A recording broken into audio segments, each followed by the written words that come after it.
Good evening. My name is Brian W. Smith. I'm the award-winning best-selling author of more than 40 novels. But today, I'm not in writer mode. I'm putting on my interviewer cap, and I'm going to interview some of the industry's biggest names, people whom I've had the privilege, the honor of getting to know during my 20-year writing career. I created the Readers Want to Know podcast so that you, the reader, can get a glimpse into the personality of your favorite author. I want you to see a side of them that readers normally don't get to see. So I want you to sit back and enjoy the interview. That's what I want you to do. But first, I need you to do something for me. I need you to take a moment, click the like button. I need you to click the subscribe button. I need you to do it now, right now. I'll give you a couple seconds.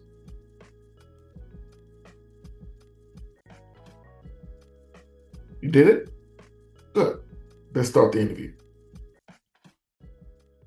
Okay. Hello, everyone. It is me, Brian W. Smith, and I'm back again with another episode of the Readers Want to Know podcast, the podcast where we get all up in your favorite author's business. Today, I have one of the legends of this industry. She is a USA Today um, best-selling author. She has been nominated for the NAACP Image Award. She has more than 50 books that she's written. She's won a Lifetime Achievement Award from RWA. And for those who don't know, that's Romance Writers of America. She has done a lot, too much to get into. We'd be here all day rattling off her resume. But she is someone that you all know. I know from watching social media and how popular she is. She is, like I said, a legend, and I want to give her flowers today. I would hope that you all would welcome uh, the phenomenal Miss Beverly Jenkins. Beverly, welcome Thank, to the show. thank you so much, and thank you for the invite. And I'm looking forward to our conversation. No doubt, no doubt. Um, I want to first ask you, are you still in Detroit, or did you manage to escape those tumultuous Midwestern winters? Ah, ride or die, ride or die. City girl. Motown to the Yeah. bone, huh? Hey, yeah, it's cold here. It's about 5 below. Mm, But I was whining on Facebook yesterday, and I told the ladies, I said, I need to stop whining because every day that I get up is a day closer to spring. facts. So, you either whine or you deal with it. But I wouldn't be who I am without my hometown. So proud to be from Detroit. Yeah, no doubt. I'm from New Orleans, and there's certain cities that just have a certain culture Yeah. that it's hard to break free from. And like I live in Dallas, Texas now, but at least once or twice a year, I miss the Big Easy and want to go back in some way, shape, or form. So Yeah. I understand. Whereas most people are Well, I'm running from only, people running from Detroit, you're staying there, huh? yeah, I mean, you're breaking up a little. So I didn't really get that last question. But and most of my family is still there. I'm from from a big family. So, getting there and hanging out with them. You can take the girl out of Detroit, but you can't take Detroit out of the girls. So, I understand that. whether it's my Lions or whether it's my Pistons or mhm, So your sports, all that. you So into the yeah, I'm a sports big too, huh? sports fan too. Okay, that's a beautiful thing. Um, Yeah, my daddy. Go ahead. Can you hear me? Oh, I was gonna say my daddy started taking me to Lions games when I was 8 years old. So um, big football fan. Me and my sisters. I got four sisters and two brothers. We have a loop. We do the loop every Sunday. For the Lions and cussing and fussing and So catch so the how do you feel? ball, So how do you feel about throw the Matthew Stafford? ball. How do you feel about Matthew Stafford going off and doing great things? Well, I think that was okay, but my problem with that is that they didn't allow Megatron that opportunity. Mm, He wanted to be traded, Mm, and they refused to let him do that. interesting point. With all of the, yeah, with all of the records and what a great receiver he was. Hmm. But when Matthew asked, Right. They just let they were him like, go. okay, yeah, yeah, let him go. Mm, So a lot of hard feelings with the fans for him, for Megatron. right. Um, but he's sort of, him and Barry both have come back to the team in ways that I guess that they have forgiven them for the awful way they were treated. Um, so Dan Campbell he's been working it, been working it. So we'll Yeah, see what happens. but it took a while for Megatron to finally make his way back. Barry Sanders seemed to, Oh yeah, yeah. and Barry too. Mm, It's been a while since Barry walked away. okay. So, but they were justified Right. in Right. in their feelings for the Ford family. Now we got a new owner. We got Sheila Hamp, Sheila Ford Hamp, um, who seems to have a different attitude Right. about the players and how to run the franchise. And because everybody was like, "Will y'all sell the team, please?" You Right. know, you know. But she's looking at it, I think, differently. And a good example is it's been so cold here. Hmm. I mean, it's been bitter cold. And she opened up Ford Field and brought in a bunch of cots and medical people and food and opened it up to people who needed a warm place to stay. Right. And she did that very quietly, not a lot of hype. She said the city needs it. So, Right. and I got the spot. So It we're just makes enjoying it, her it her makes sense leadership. to do that. It just makes so much sense, right? Yes, yeah. And nobody, and like I said, she did it very quietly. She didn't get on the news or any of that. One day it was Ford Field, and the next day it was 15,000 people on cots. Right. Like I said, medical services and food, and because that's what the city needed. So Right. we're proud of her ownership. No doubt. Now Mm-hmm. you specialize in historical fiction. Right. I'm curious to know um, what came first, your love for history or your love for the romance genre? Probably history, Hmm. because I grew up with Black history in the home. I tell people my mama was Black before it was fashionable. Hmm. Um, my great grandfather, which would be her grandfather, was Muslim.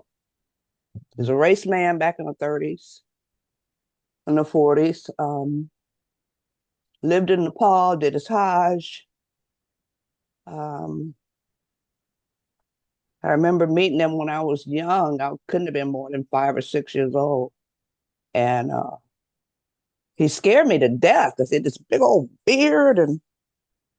And so when I was in college, um, my mama had his letters from when he lived in Pakistan and Nepal and all of that.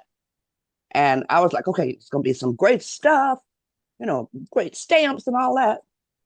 And I'm reading through the letters, and he said, all he's saying is, send me my pension check, you Hmm. know, because he worked. Right. He earned that. Don't be Yeah, holding that. yeah, because he worked for Ford Motor Company and he worked for the railroad. And she always talked about Elijah Muhammad Hmm. with the Black Muslims, talking to Papa about that. And Papa was trying to tell him that, Muslims come in all colors, all Right. religions, all faiths, all that. Um, but he went ahead and started the Black Muslims anyway. So that's the kind of background that I grew up with. Hmm. And I've always loved a great love story, um, even though there was nothing in the larger culture that reflected Black love, Hmm. nothing. But, I tell people, I said, but we were surrounded by it. I mean, we go to church and you got that little old couple that's been married for 50 45 years. years, Hmm. right? Holding hands going to the car after the Hmm. service. Right. So the examples within the community were there. So, and I want wasn't trying to get published. You You know, weren't. I had, nope, nope, nope, nope. I had my dream job. All I wanted to do was work in a library. That's right. I read you working in the library, right? Yeah, that's all I Surrounded by wanted. books. Yeah, because I grew up with books, books, books, books, books. My mother read to me in the womb. They told you to eat those words. Eat those words. Had to do something with Hmm. them. You Right. know. So, so then the story about the woman I was working with Hmm. who told me, when she looked at my little raggedy manuscript to get it published. And I, got enough rejection letters to paper my house and yours. Hmm. And it didn't matter to me because I had my dream job. I was working in the Right. library. I was getting up every morning going to the library. Now, if I'd had my heart and my life set upon being published, this would have broken my heart, all of these Yeah. rejection letters. But Yeah. I didn't care It takes a certain a certain thickness of skin to, you know, to do this. it is. You have Yeah, to be. I have an adjunct creative writing at a college, and I tell my students all the time, if you are thin-skinned, I suggest you find a different line of work. take up knitting, Pick up you know, knitting. take up knitting You know, because you it's got to have, interesting. You go ahead. started, so someone encouraged you to go ahead and put your work out there. Was it at that point that you saw an opportunity to create a new lane and a lane because Mm-mm. you kind of created a lane that wasn't there? Yeah, I did this just to shut her up Hmm. because I tell people, she harassed me every day. Like, Right, find you somebody to get this published because this was late 80s. right, There's no mass market for us. right. Not in romance, not in science fiction, not in fantasy. Um, but I cannot tell you how I found Vivian Stevens, who was my first um, agent. And Vivian is a whole history lesson in herself, in that she founded RWA. She basically built American Romance as a Black woman Mm, and had gotten out of the editorial side. She was the first Black editor at Harlequin, too. So she had gotten out of the editorial side of publishing and had a small literary agency. I don't know where I found her address, but to shut Laverne up, my girlfriend at work, I mailed her my manuscript. I was working at the reference desk at Park Davis Pharmaceuticals, which was one of the first big pharma uh, firms. And she called me maybe 5 days later at the desk and said she wanted to represent me. And I was like, wow, okay, you know. wow. So I mean, that's the thing that, first of all, that's the kind of stuff that doesn't happen every day. It's what authors dream of. It's kind of stuff that happened to other people. right, right, Right. right. Yeah, So yeah, yeah, that's a blessing. yeah. And she's still around today. She's in her 90s now, but Mm. she changed the face of romance in the United States. She's responsible for because a lot of the OG white romance writers. The Nora Roberts She of the was, world. yeah, yeah, Mhm. but she was the editor back then. Right. She wasn't Nora's editor, but Nora came in that era. In that era. So Right. yeah, yeah, You yeah. know, you've written so much, and of course, you have this very popular Blessing series. Mm-hmm. Um,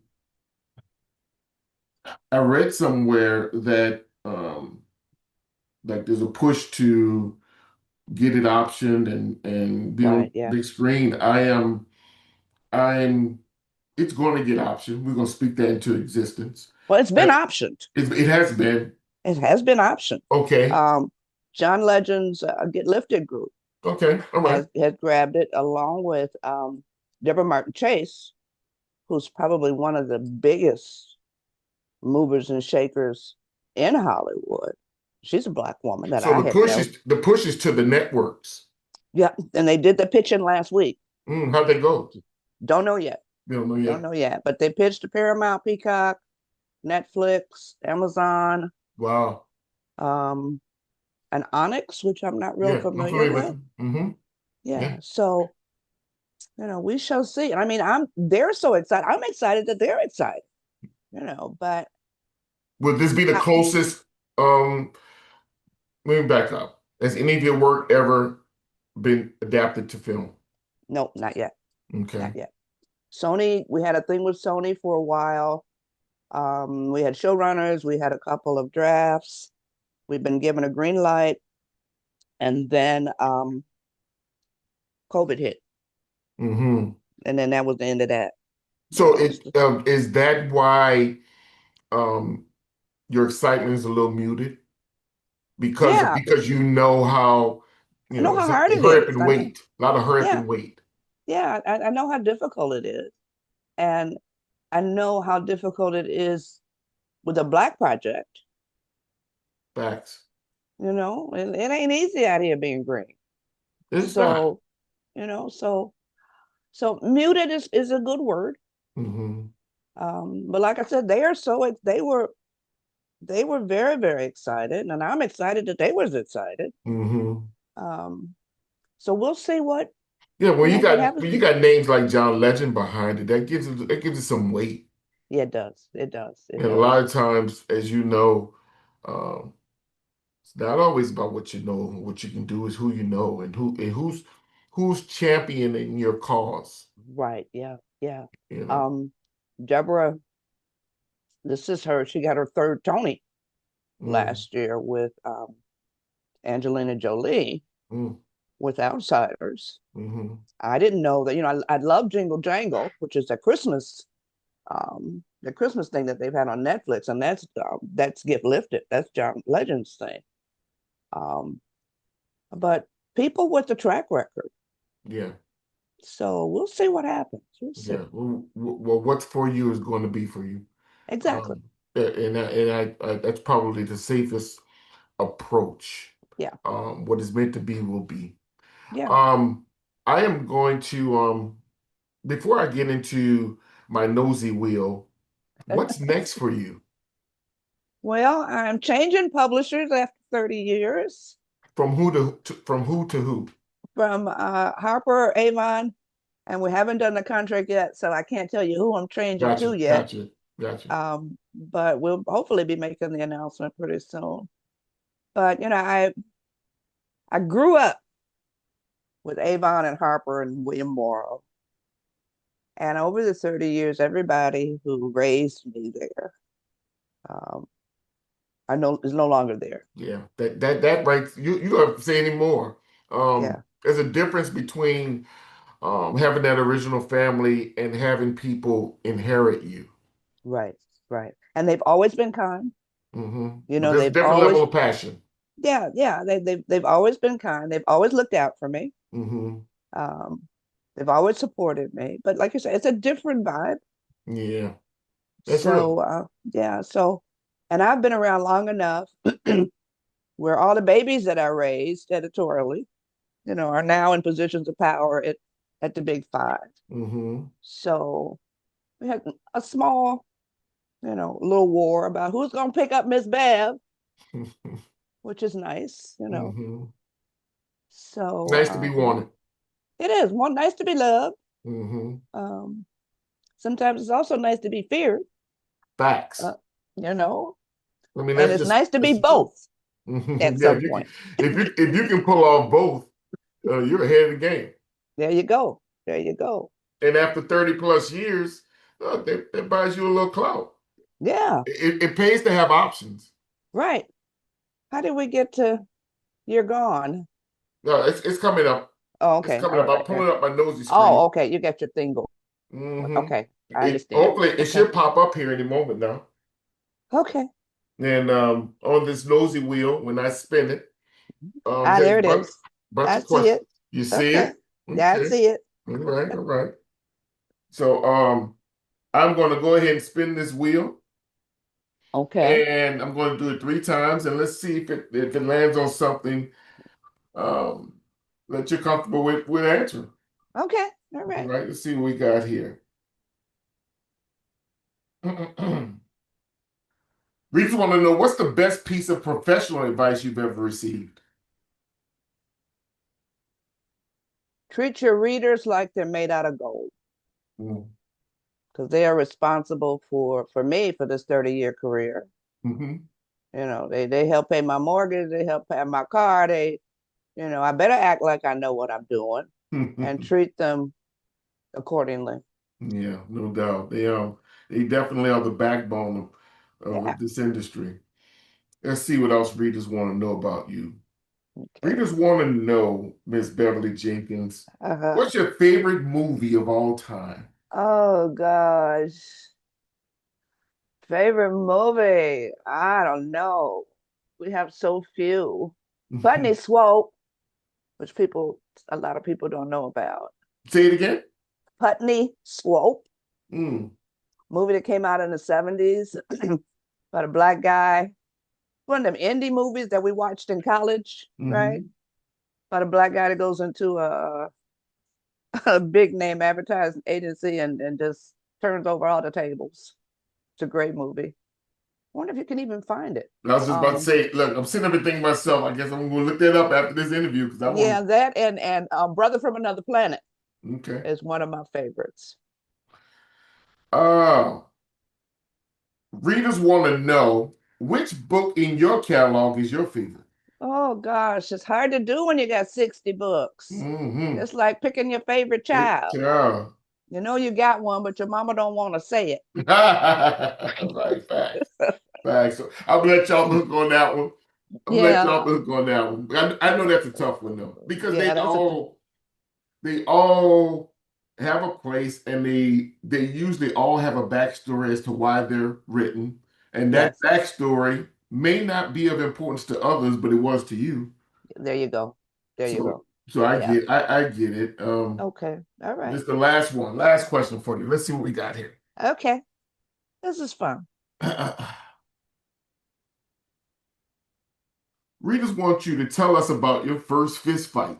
I never had one. You never had one, huh? No, I was always the good kid. That's right. You You were around here know. reading books while everybody else was in the street of Right. Detroit. Yeah. Yeah. And my mom and daddy didn't play that. If I was gonna fight anybody, it would have been my sisters and brothers. I mean, So how many do you have? I'm the oldest of seven. Ooh, We're 13 years apart, so we are stair steps. So yeah. I'll be 75 in 2 weeks, and my baby sister is what is 13 minus 75, 62. So yeah. You'll be set. First of all, let me say this. You look amazing. I'm gonna put you in my will. Thank you. You look amazing. But the fact that you're 75 and I can tell you feisty as hell. And we were talking about the blessing series. I'll wrap up Mhm. with this because I am curious to know, have you placed uh, a time frame or a book number on when you're going to stop writing that series or writing in general? I finished the series in October, the Hmm. 12th book. Um, and the readers were like not happy, and I understand that because the characters in the town have become family. Hmm. But I told them, I said, we are all readers, Yeah. and we have all read series where we have said, I decided my neck. They should have stopped writing this series 3 books ago. Mm. And I won't go out like that. Facts. I want to go out on top. So we did 12 books. Like I said, the last book came out in October. And so now I'm going back to the historicals. I also have a one of my suspense books that I've been lying to my readers about for the last 25 years about finishing it. So the new book contract will have a historical and have that suspense book. And then I want to do dragons. I'm a big fantasy reader. So, So I you're want a to see if, George R. R. Martin fan? yeah, I am. I hated the weight of Game of Thrones ended? yeah, it's like I'm still mad about that. But big Jim Butcher fan, big Leslie Penelope fan was a young sister. Okay. who's and Zigzag Claiborne is a brother from Detroit who writes fantasy. So That's interesting that you are going to venture off into that dystopian and hmm fantasy world. Is that something that's been percolating in the background low key for a while? yeah, yeah. I think I read everything, and like I said, I'm a big fantasy fan, Hmm. and I have been blessed to have been with a publisher who let me play in whatever sandbox I want to That play was in. the next question I was going to ask because they're fickle about that. Yeah, but they trusted my writing enough, Hmm. and I have a great agent. So I pitched it to my agent, and she was like, "Well, when you gonna have time to do this?" So I got more years behind me than I got before me. So we'll see when I can work these dragons in. Maybe I keep telling people, once I'm ready to go to heaven, I'm gonna be banging on the urn, going, wait, wait, wait, I I got more. got No, I got a I series got to, I got a series to crank out. right. I got more books to write. But this has been a blessed life. It's been a No, blessed you life. have been blessed, and I've been blessed to have you on this show. Thank you for your time, ladies and Ooh, gentlemen. Um, this has been a pleasure for me. You got to hear it from the mouth of Miss Beverly Jenkins, all that she has planned and in store for us readers. We look forward to it. We will continue to support you, and thank you. You have a fan for life over here. oh, take care. Thank you so much. No problem, no problem. That has been Miss Beverly Jenkins. Ladies and gentlemen, make sure you like and subscribe this interview. Give it, pass it on, share it to your friends, family, avid readers, and even the casual readers. We want our casuals to become avid. So please make sure you do that. Until our paths cross again, I want you to be safe and you all keep reading. Well, there you have it, folks. I hope you enjoyed the interview. Tune in next time when I give you a behind the scenes sort of glimpse into the personality of another one of your favorite authors. Until we meet again, I want you to be safe and keep reading.